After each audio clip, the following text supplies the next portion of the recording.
All right, let's get into this story. You've got a homeowners association, one resident's balcony, and a fight over wind chimes. Sounds like a pretty small-time neighborhood dispute, right? Well, you'd be wrong. This story out of Scottsdale, Arizona turned into a legal saga that lasted more than a decade, and it all came down to a really powerful legal idea that affects pretty much anyone living in a planned community. And like a lot of these disputes, it starts with the neighbors. When this line was actually entered into the court record, it was so clear this was way past being about the rules.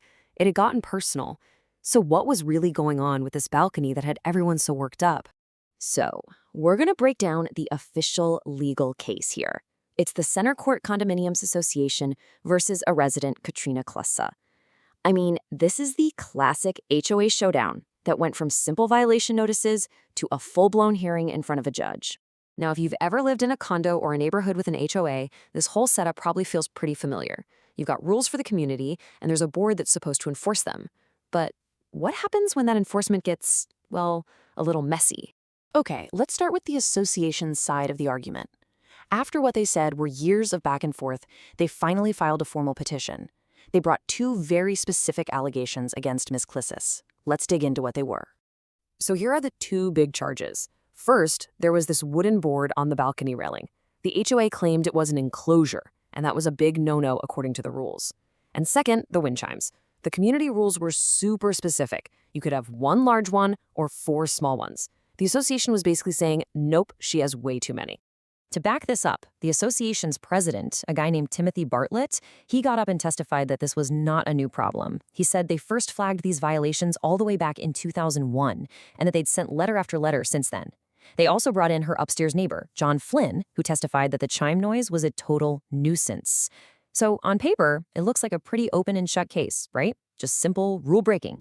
But, of course, there are always two sides to every story. So now let's flip to the resident's defense, because this is where this simple case starts to get really interesting.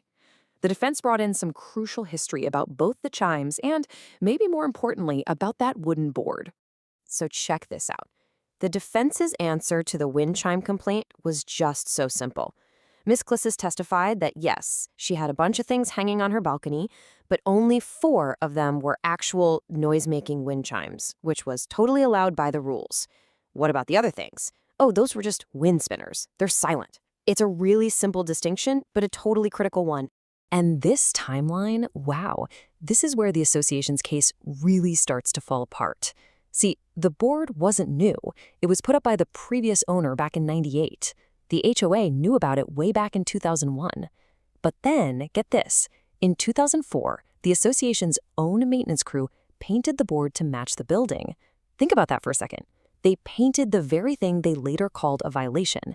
And then they waited until 2013, a full 12 years after their first notice, to actually file a formal complaint. And why was the board even there? Was it to create a third bedroom? No. Ms. Klissas' husband, Mike Weber, he testified that the old owner put it there for a super practical reason. Their balcony looked right over the entrance to the community pool. They just wanted a little bit of privacy. Makes sense, right? So there you have it. 2 totally competing stories. You've got an association trying to enforce its rules on one side and a resident pointing to a long, really complicated history on the other. After hearing from everybody, the judge had to make the final call. And the verdict was crystal clear. The case was dismissed, thrown out completely. The judge ruled that the resident, Ms. Klissas, was the winner here. So the big question is, why? How on earth did the association lose a case over what seemed like pretty obvious rule violations? Well, the judge broke it all down. For the wind chimes, there was just no real proof she had more than the 4 she was allowed. Simple as that. For the balcony board, the judge decided that a little 3x5-foot panel wasn't actually an enclosure in the legal sense.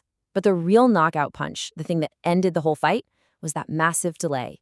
And that's where we get to our main legal lesson.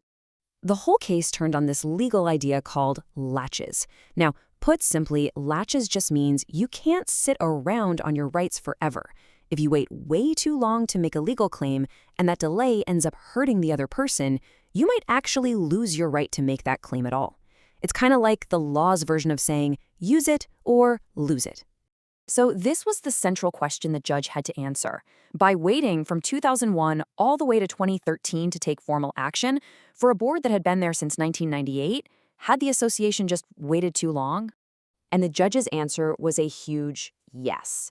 The final ruling said the delay of over a decade was both unreasonable and prejudicial. I mean, the association knew about the board. They sent some letters, but they also painted it, which kind of implies they accepted it. And then they just sat on it for over 10 years before taking it to a judge.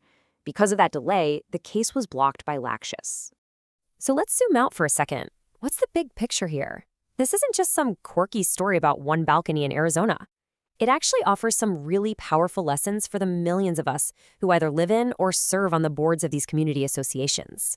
So here are the key takeaways. First, for the HOAs out there, if you're going to enforce a rule, you've got to do it quickly and you've got to be consistent. You can't just let something slide for 10 years and then suddenly decide to crack down.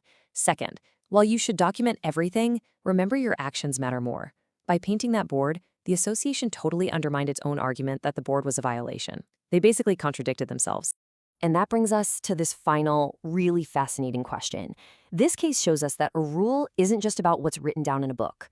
The real power of a rule comes from enforcing it fairly, consistently, and on time. And if an association fails to do that, like we saw here, a perfectly valid rule can become, well, completely unenforceable. It really makes you wonder what other rules in our own communities might be hanging by that very same thread.